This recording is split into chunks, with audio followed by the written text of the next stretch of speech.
from a period where food might have been stored in a pit that would have been held in common, perhaps by a reasonably large group of people, to food and drink that would be held privately and controlled by elites.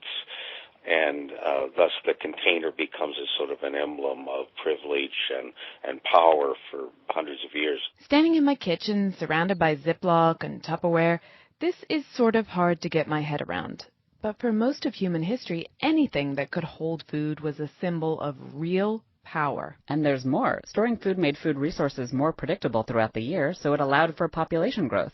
Now you have both class stratification and a growing population. So without the storage and accumulation you get with containers, you wouldn't have much of modern civilization. I mean, literally. In their book, Robert and Gary come straight out and say that these early food containers, these clay pots, they're what made the great ancient civilizations of China, India, Sumeria, and Mesoamerica even possible. And some of the greatest materials ever invented were invented to hold food, like the first paper. Paper was invented in China almost 2,500 years ago. It was made from sheets of mulberry bark. And what did they use this first paper for? To wrap food. It wasn't until later that they used it for toilet paper and for sharing pornography. All the important things. But food came first.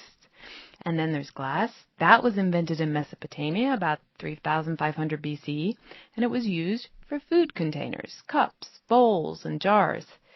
I mean, glass and paper, it's hard to imagine any aspect of our lives today without them, and they were invented as forms of food packaging.